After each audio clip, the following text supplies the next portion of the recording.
Winged reptiles soaring across the skies, massive, predatory beasts roaming the land, and terrifying creatures lurking deep beneath the oceans. What kind of world was this? It was Earth millions of years ago. If this is your first time hearing that, you might think it's another planet altogether. But no, this was our own world during the Cretaceous period. In today's video, we're diving into three main points. First, what Earth looked like during the Cretaceous era. Second, the most remarkable creatures that ruled that time. And third, why the dinosaurs went extinct while life for some other species continued to survive. Before we begin, for those who stumbled upon this video by chance, we're a family of 260 curious souls who love exploring every tiny detail about strange and mysterious topics, learning something new each time. Subscribe to the channel and be part of our journey to 100,000 subscribers. Follow me on all social media and trust me, you won't regret it, because as we always say, even if the stories sound the same, it's never like when I'm the one telling them to you.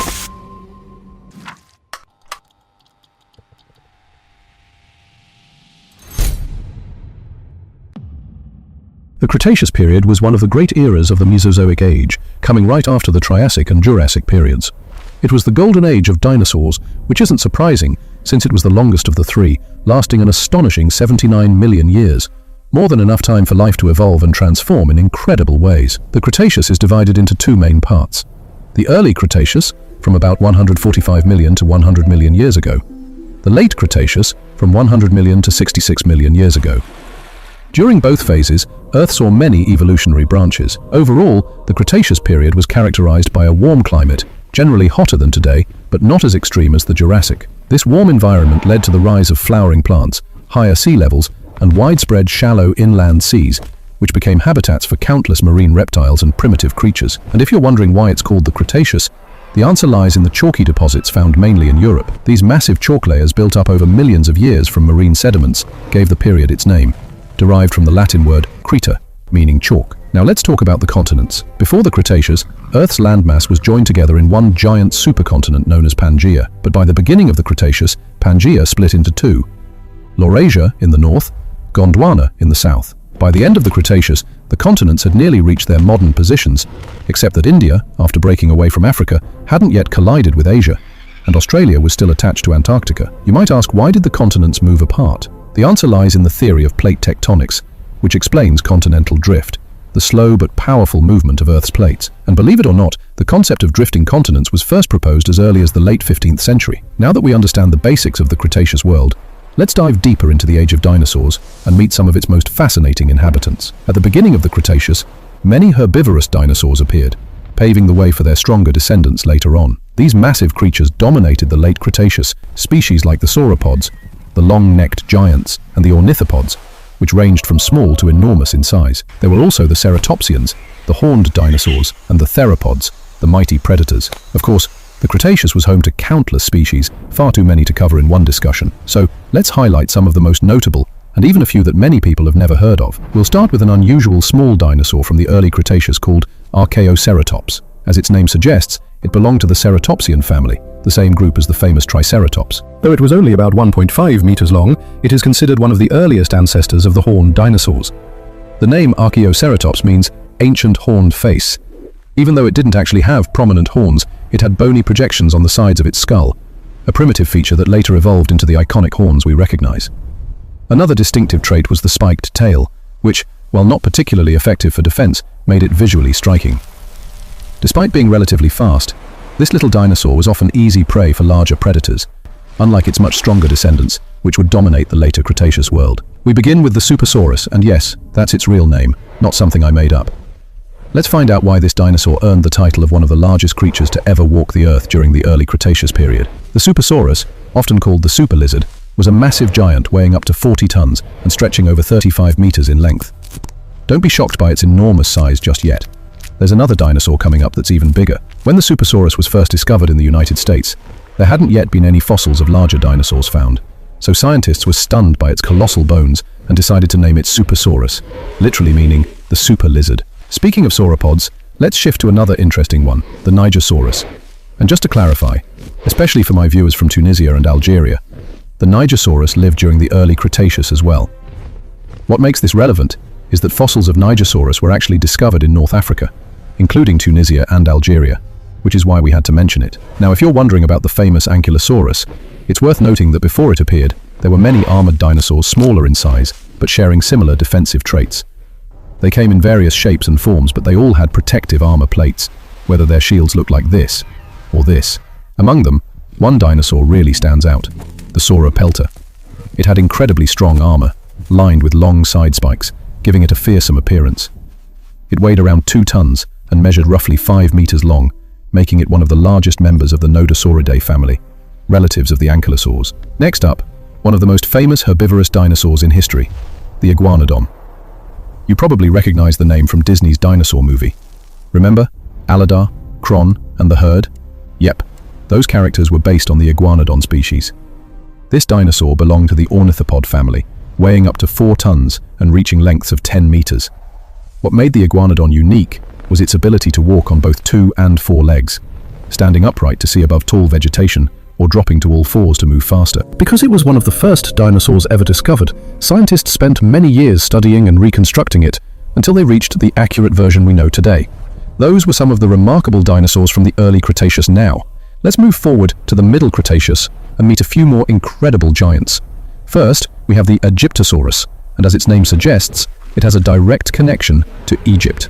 This massive sauropod was discovered in North Africa, particularly Egypt, and belonged to the same family as the sauropods. It weighed about 12 tons and stretched over 15 meters in length. While it wasn't the largest of its kind, its significance comes from its close relation to another colossal species, the Argentinosaurus. Remember earlier when I said there was a dinosaur even bigger than the Supersaurus? Here it is, the Argentinosaurus, the giant lizard of Argentina. This titan is considered one of the largest creatures in history, weighing an estimated 80 tons and measuring over 36 meters long. With such an enormous size, it was nearly impossible for any predator to hunt it alone. But that doesn't mean it lived a peaceful life, as we'll soon discover. What connects the Argentinosaurus and the Supersaurus is their massive build, towering necks, and similar body structures. You might wonder, why do all these giant dinosaurs share the same traits? Well, let me explain. During the Cretaceous period, some trees grew to enormous sizes, with leaves that were rich in nutrients, a perfect meal for herbivorous dinosaurs. To reach these high branches, many of them had to rise up on their hind legs, stretching to incredible heights just to grab a mouthful of leaves. And here's an interesting note.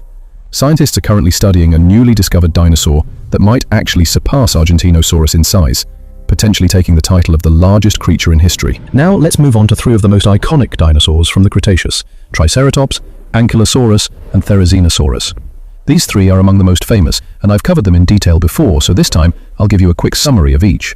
Starting with the Triceratops, the strongest member of the Ceratopsian family, a group known for a wide variety of horned dinosaurs, such as Pachyrhinosaurus, Anchiceratops, Avaceratops, and Iosaurus, among many others.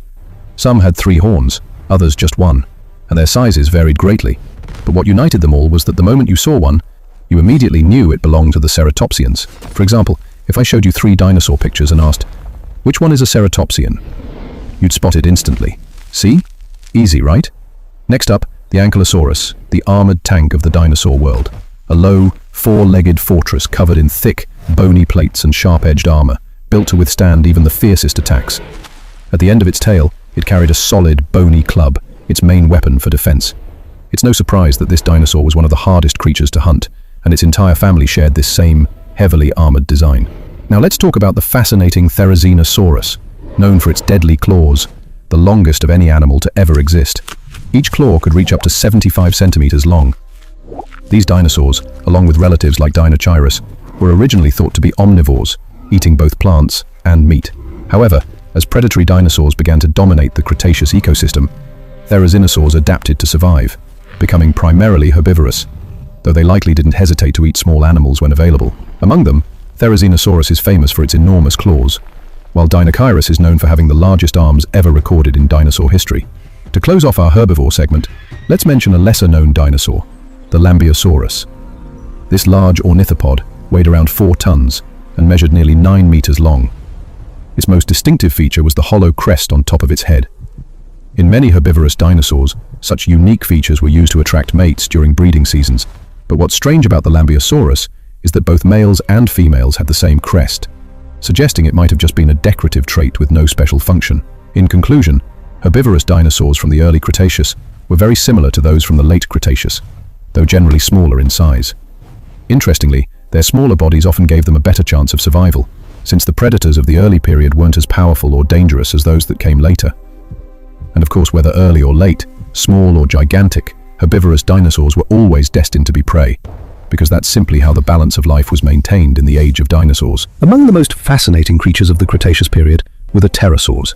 You know those dragons you see in fantasy movies? Giant winged beasts breathing fire? Well, the pterosaurs were the real-life version of that image, flying reptiles that ruled the skies. They weren't birds or dinosaurs, but a distinct group of extinct reptiles that evolved to master flight. They first appeared during the late Triassic, but by the Cretaceous, they had reached their golden age, evolving into massive and diverse forms. Among them was the Quetzalcoatlus, the largest flying creature in Earth's history. Imagine, a quarter-ton animal soaring through the air. Another giant, the Hatzegopteryx, weighed around 120 kilograms, and both were true sky titans. For years, some researchers believed that creatures of this size couldn't possibly fly, since taking off from the ground would be nearly impossible. But new studies revealed the truth. Giant pterosaurs, known as ajdarchids, had a unique adaptation. They could walk on all fours, using their strong, wing-supported limbs. This quadrupedal stance allowed them to launch into the air through a four-step process. 1. The bend. The pterosaur bends its head and back downward. 2. The preparation. It raises its body slightly using its hind limbs. 3. The push. It channels enormous power from its muscles into its forelimbs. 4. The launch. It propels itself upward with a final explosive thrust, wings spreading wide as it takes flight. All of this happened within seconds, too fast for the eye to catch, which is why many people watching pterosaur animations never noticed these mechanics. These reptiles were predators, feeding on small terrestrial dinosaurs and other pterosaurs, though their battles rarely occurred in the air, a point I'll explain in more depth when we talk about Prehistoric Planet in another episode. And seriously, if you haven't subscribed yet, what are you waiting for? Now, you might ask, if some pterosaurs were large enough to prey on others, does that mean there were smaller species too? Absolutely, my friend. There were plenty of smaller pterosaurs during the Cretaceous, like Pteranodon and Pterodustro, both weighing under 25 kilograms. Most small pterosaurs had no teeth. Instead, they possessed fine, bristle-like filters or wide, toothless jaws, ideal for scooping prey from the water or air. Their ability to open their jaws incredibly wide helped them swallow prey whole. In short, the pterosaurs of the Cretaceous were thriving, ranging from tiny flyers to colossal predators, each adapted to dominate the skies.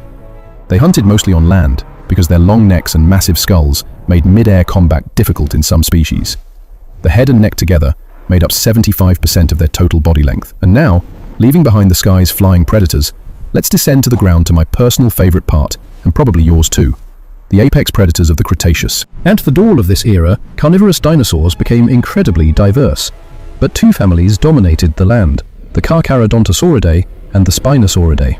These families stood out for their massive size, often rivaling or even surpassing the Tyrannosaurus rex, along with their gigantic jaws, razor-sharp teeth, and overwhelming power. So let's begin with the fearsome family of Carcharodontosaurs. Among the most important members of the Carcharodontosauridae family were the Giganotosaurus, Acrocanthosaurus, Tyrannotitan, and Neovenator, four of the most dominant predators of the early Cretaceous. Let's go over each one briefly. First, the Tyrannotitan. And let me just say, whoever named this dinosaur deserves praise, because what a name. Tyrannotitan literally means the giant tyrant, and it truly sounds as powerful as it looks. But in reality, it wasn't the strongest of its relatives. It was large and an effective hunter, yes, but it differed from other members of the family in a few key ways. For one, it wasn't as fast. Its jaw strength was also weaker, since its teeth were not curved in the way that helped slice through flesh. They were actually more similar to those of Allosaurus than to the sharper, serrated teeth of Carcharodontosaurus. Another distinctive trait was its small arms, very much like those of the T-Rex. Though unlike T-Rex, which had only 2 fingers, Tyrannotitan had 3. Even so, it shared the same hunting style as most of its family, preying on massive herbivorous dinosaurs, like the sauropods. That brings us to the Giganotosaurus, one of the most famous dinosaurs, especially among ARK players. It was known for taking down enormous sauropods, though never alone. It hunted in groups, allowing them to overpower creatures that weighed tens of tons. Now, the Acrocanthosaurus, very similar to the Giga in many aspects, but it had a taller, stronger spinal ridge that supported its muscles, and it possessed longer claws than its relatives. And by the way, I already made a full comparison video between Acrocanthosaurus and T-Rex, so you can find that linked in the description. But there's one member I've never discussed before, the Neovenator. It was lighter and faster than the others, likely capable of reaching speeds up to 50 kilometers per hour. It also had powerful claws, similar to those of the Acrocanthosaurus. So imagine a predator 7 meters long, lightning fast, armed with sharp teeth and deadly claws, a true top-tier hunter of its era. Those, dear viewer, were the foremost iconic members of the Carcharodontosauridae family in the early Cretaceous. Now let's move to the next great family, the Spinosauridae. These dinosaurs lived very different lives compared to other predators. They adapted to a semi-aquatic lifestyle, and their diets mainly consisted of large fish rather than land animals. Their conical teeth weren't made for tearing flesh, but for gripping slippery prey. Early on, scientists thought these dinosaurs let fish slide out of their jaws easily, but later discoveries proved otherwise. Spinosaurids had long, flexible necks that allowed them to strike fast, and their jaw tips were equipped with motion sensors, helping them detect fish movement underwater. Once they caught prey, they would trap it in the upper jaw cavity, tear it apart using their sharp claws, and then swallow the pieces whole. Among the most famous early Cretaceous Spinosaurids were the Irritator, Suchomimus, and Baryonyx. The Irritator, for instance, earned its name because it literally irritated scientists when its fossil was first discovered. Researchers thought it belonged to an extinct crocodile. Only later did they realize it was a member of the Spinosaur family, closely related to the Suchomimus of Africa. Although it was widely believed that Spinosaurids fed exclusively on aquatic prey, a remarkable discovery changed that. Irritator teeth were found embedded in the bones of a pterosaur. That means these creatures also hunted flying reptiles, not just fish. As for Suchomimus, whose name literally means crocodile mimic, it perfectly represented the balance between land and water. A reptile built like a dinosaur, but with the jaws of a crocodile. Imagine this, my dear viewer, a creature that survived for millions of years, one of the fiercest predators of its time, only for scientists to call it the crocodile mimic. You can almost picture it crying in the corner after hearing that name, but honestly, the scientists had a point, because this dinosaur really did look a lot like a crocodile. Just like the Irritator, but even bigger in body size. The Suchomimus, which lived in the lakes and rivers of Africa, mainly fed on aquatic reptiles along with large fish. Then we have the Baryonyx, which became famous because of the Ice Age movie it inspired the character Rudy the Terrifying. In reality, though, it looked quite similar to the Suchomimus, except for its slightly larger claws. What made it special is that it also hunted iguanodon, which shows it was capable of land hunting, not just fishing, a sign of great predatory strength. These, my dear viewer, were the most powerful Spinosaurids of the early Cretaceous. Now, let's move to a completely different family, the Dromaeosaurids, also known as the raptors. The raptors had a unique and deadly hunting style. They relied on teamwork, ambush, and speed. They would leap onto their prey, using their sharp, curved claws to grip tightly onto the victim's back. The more the prey struggled, the deeper the claws sank, whether into the back, the eyes, or wherever they could reach. And the raptor wouldn't stop until the prey was dead. Because they were small, agile, and often covered in feathers, it was easy for them to leap swiftly and attack effectively. Among the most famous raptors of the early Cretaceous were the Utah raptor, one of the largest of its kind, and the Deinonychus, which lived in the same environment as Acrocanthosaurus. But the one I want to focus on is the Microraptor. Some early studies suggested that it could fly, but later research showed that wasn't exactly true. You know that scene from Toy Story where Buzz Lightyear thinks he can fly and Woody says, "You're not flying, you're falling with style." That's exactly the case with Microraptor. It would glide down from trees, ambushing small reptiles and insects on the forest floor. Its lightweight and feathery body helped it stay airborne for short distances, allowing it to pounce effectively on its prey. And among the feathered carnivores that weren't true raptors was the Confuciusornis, named after the Chinese philosopher Confucius, because its fossils were found in China. This dinosaur was tiny, weighing about as much as a hamster, but unlike Microraptor, it could actually fly. Dinosaurs like Confuciusornis, along with early birds, played a crucial role in the evolution of avian life in later ages. Now that we've explored the predators of the early Cretaceous, let's move on to the monsters of the late Cretaceous, the mighty Carcharodontosaurus, the official representative of one of the most powerful families of that era, the ruler of North Africa and the continent of Gondwana. Yes, my dear viewer, this terrifying dinosaur once roamed Egypt. So, the next time someone tells you there were no dinosaurs in the Arab world, remind them of the ones we've talked about and know that there were many more yet to be discussed. The Carcharodontosaurus, along with the Mapusaurus, were among the largest and most dangerous predators in the southern continents. They had massive jaws filled with razor-sharp teeth that resembled those of a shark, which is why its name means the shark-toothed lizard. Despite their enormous size, these dinosaurs were surprisingly fast and agile, allowing them to outmaneuver and overpower even the largest prey. They usually targeted the weakest members of a herd, attacking swiftly and biting first at the legs. Because of their wide jaw angle, the prey often collapsed instantly, and once a creature of that size fell, it provided enough meat to feed the entire pack for weeks. The most important thing, my dear viewer, is that hunting wasn't just a random chase, it was a carefully planned operation. Predators like Carcharodontosaurus didn't attack any creature they saw. They specifically targeted prey that showed signs of fatigue or weakness, all while staying alert for the deadly tail strikes of their victims. A single hit could kill even the fiercest hunter. As we mentioned earlier, Carcharodontosaurus and Mapusaurus were the most prominent members of their family. But now, let's talk about one of the largest predators to ever exist, the mighty Spinosaurus, the giant of the Spinosauridae family. It was similar in appearance to the other Spinosaurs we discussed earlier, but its size was far greater, and the sail on its back was massive, much larger than any of its relatives. Scientists have long debated the purpose of this sail. Some theories suggest it helped regulate body temperature, others believe it was used to store fat, allowing the Spinosaurus to survive longer without food. But the most accurate and widely accepted theory is that the sail served as a communication tool, allowing Spinosaurus to identify others of its kind underwater or from a distance, and possibly even indicate age, gender, or mating readiness. It likely also helped with swimming, and advanced studies suggest that it might have displayed bright, attractive colors, especially in males. Now the big question, did the Spinosaurus feed exclusively on fish, or did it hunt on land like the Baryonyx and Irritator? Well, scientists are divided on that. Some argue that since its ancestors hunted both on land and in water, Spinosaurus likely did the same. Others point out that while we've found evidence of Irritator teeth inside terrestrial dinosaurs and Baryonyx teeth near iguanodon fossils, there's been no evidence of Spinosaurus hunting land animals. On the contrary, its long tail, flat feet, conical teeth, and even the shape of its snout all strongly suggest that it was a marine predator, feeding mostly on large fish and aquatic reptiles.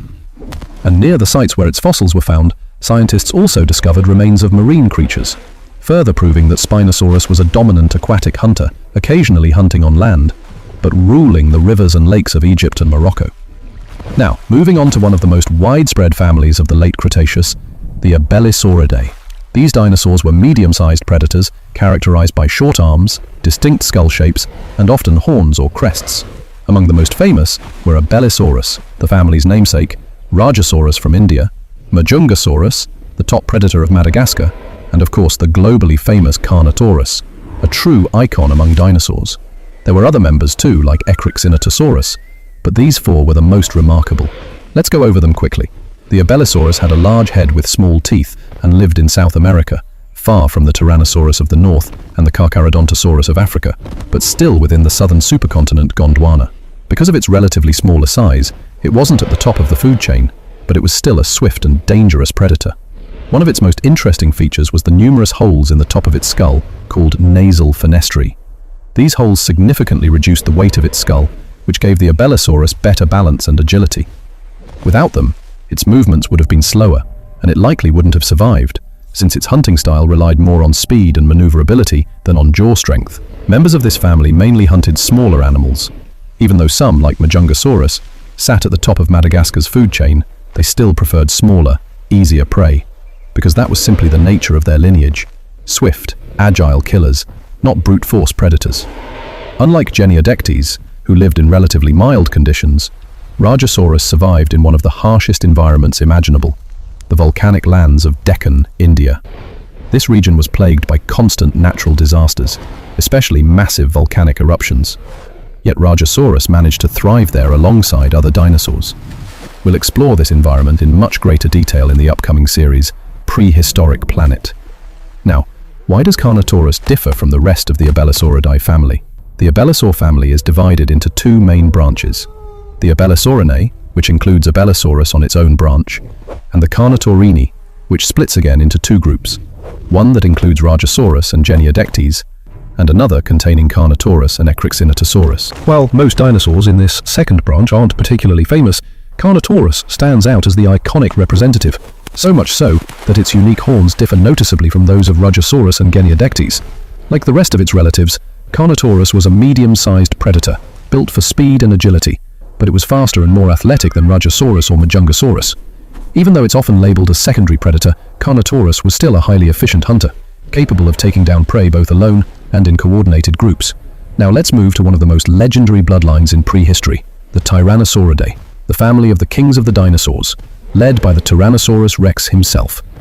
This family included true monsters such as Tarbosaurus, known as the Tyrannosaurus of Asia, Gorgosaurus, and Albertosaurus. We'll go over each briefly before diving deeper into the life of the T-Rex later. First up, Gorgosaurus, the ferocious lizard. It's one of the earliest tyrannosaurids ever discovered, with fossils dating back over a century. It lived in western North America and, like its relatives, was armed with a massive skull, curved serrated teeth, and tiny two-fingered arms. Its close relative, Albertosaurus, was almost identical in size, roughly 3 metric tons, but it was lighter and faster, allowing it to chase down prey more effectively.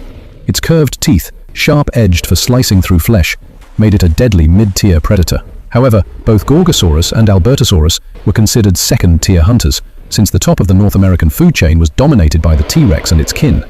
Albertosaurus also faced another terrifying threat, the Dinosuchus, a giant crocodile, capable of preying on juvenile tyrannosaurs, and sometimes even adults. We'll discuss these monstrous crocodiles in more detail later in the video. So in short, Gorgosaurus and Albertosaurus were skilled but secondary predators in the mighty tyrannosaur family tree. Now, my dear viewer, I want your full attention, because we're moving to the two ultimate kings, the king of Asia and the desert, and the king of America and the forests.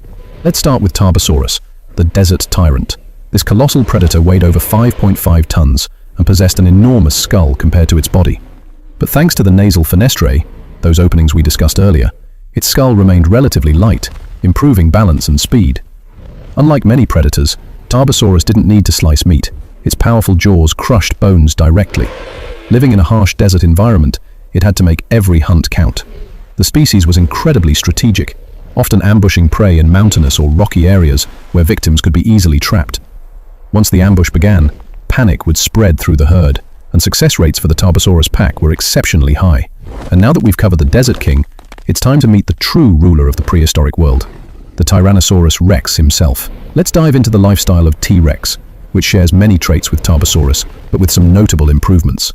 The Tyrannosaurus rex, famously represented by Scotty, reached a length of 14 meters and weighed around 9 tons, though most T-Rexes were slightly smaller. Even so, their overall size was colossal. 1. Legs and claws. T-Rex had muscular legs, equipped with long, sharp claws used in combat. The strong legs supported its massive body, while the long tail provided excellent balance. 2.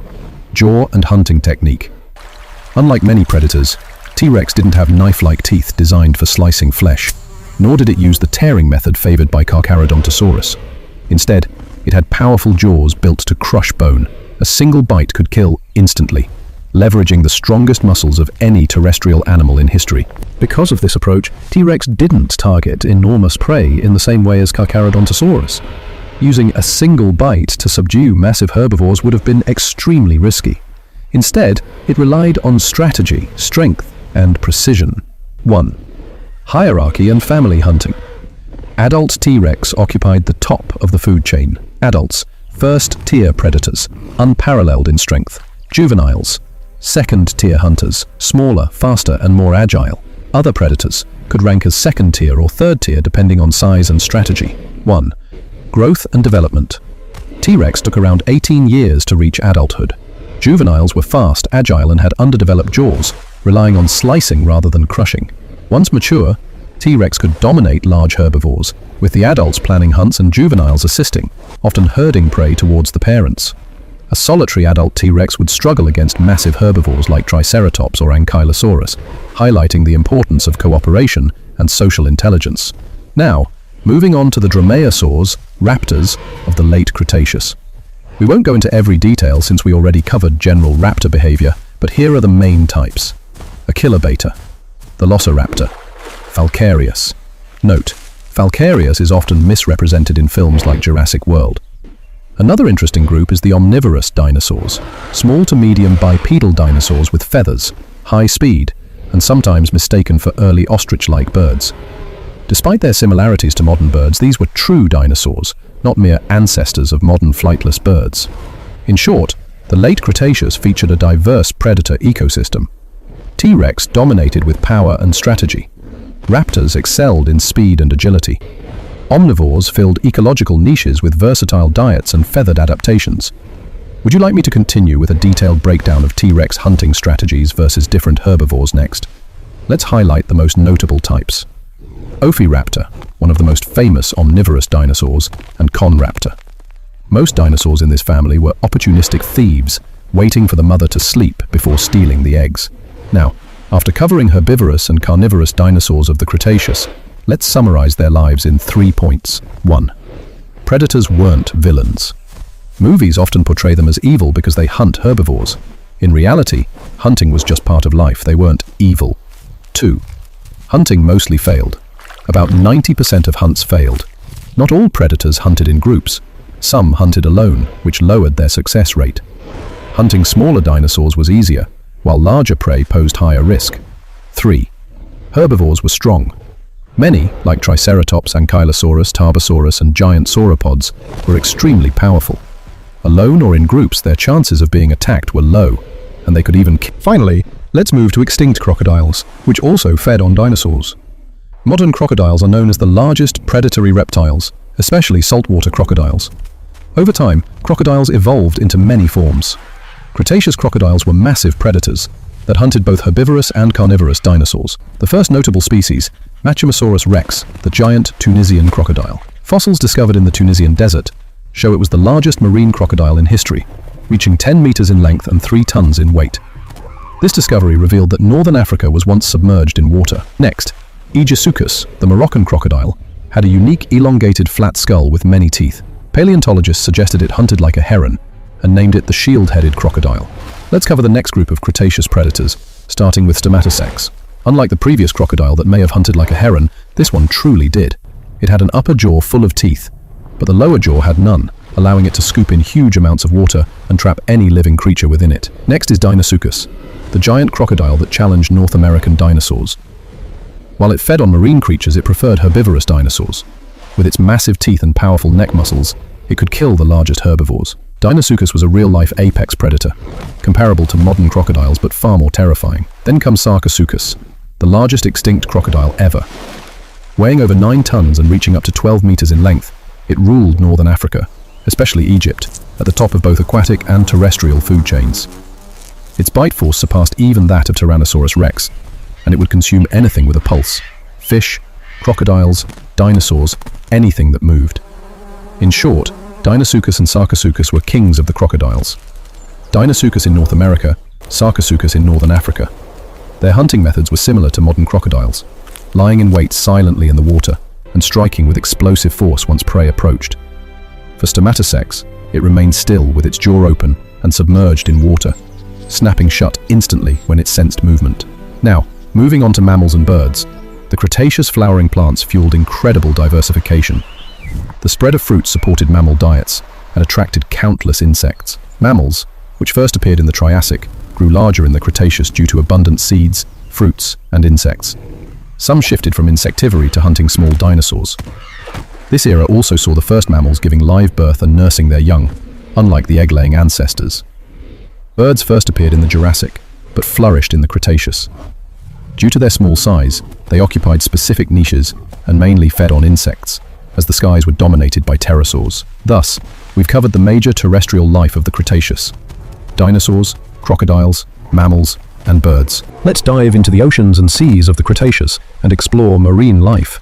Water levels during this era were higher than in any other period, creating diverse habitats, from coral reefs to giant marine reptiles, fish, turtles, and sharks similar to modern species. Unique invertebrates and incredible creatures also thrived in the Cretaceous, but vanished during the mass extinction. Interestingly, many marine species from this time still have living relatives today, so we'll focus on the extinct marine reptiles. Elasmosaurus, one of the largest plesiosaurs ever. Plesiosaurs were extinct marine reptiles, first appearing in the Triassic. Elasmosaurus had an enormous body, with a neck reaching up to 7 meters. This limited how far it could raise its head, as the vertebrae risked breaking under gravity. Like all marine reptiles, it surfaced to breathe and mainly fed on fish. Crocodylus chronos, one of the fastest and fiercest marine predators. Though smaller than other marine hunters, its flexible body allowed it to chase and bite prey in stages, moving them side to side until death. Despite its hunting skills, its position in the food chain was threatened by large sharks and other marine predators. Mosasaurus, the apex predator of the Cretaceous seas, large with long, sharp teeth, extraordinary speed and agility, and powerful fins, it could strike with immense force. It hunted with a calculated method, observing from a distance and ambushing prey. Anything moving in its path, even other mosasaurs, could become a meal. Dolichorhynchops, Its 4 flippers allowed it to swim like a flying penguin, granting remarkable speed and agility. Its large eyes helped spot prey from afar, and its small, pointed teeth enabled it to swallow fish whole. It avoided large prey because its teeth weren't built for cutting. Dacosaurus puzzled scientists initially. Classified as an extinct crocodile, its tail fin resembled a mosasaurus, unlike modern crocodiles. Living in the late Jurassic and early Cretaceous, it shows a strong link to the diversity of ancient crocodiles that evolved later. Dacosaurus was known for its incredible speed and powerful jaws, allowing it to devour large fish and other aquatic reptiles. Some scientists even called it the Godzilla of the waters because of the shape of its skull. Modern turtles vary in size, but the largest rarely exceeds 600 kilograms. In contrast, Archelon weighed over 2 tons and measured about 4 meters long, making it a giant among sea turtles, which earned it the name Archelon, the ruler turtle. This turtle primarily preyed on squid and jellyfish.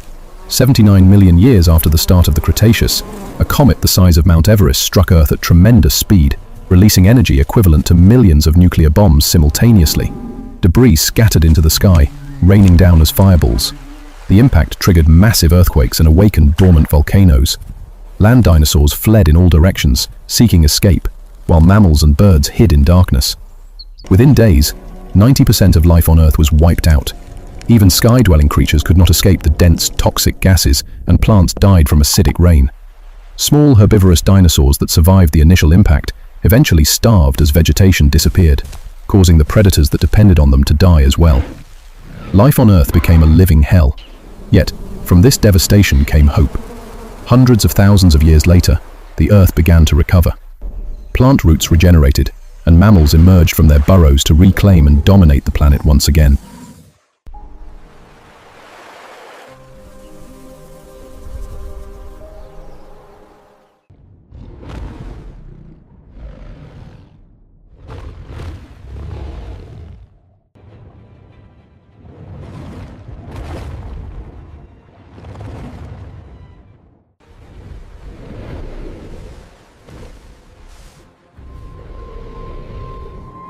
Of course, many questions might come to your mind, dear viewer.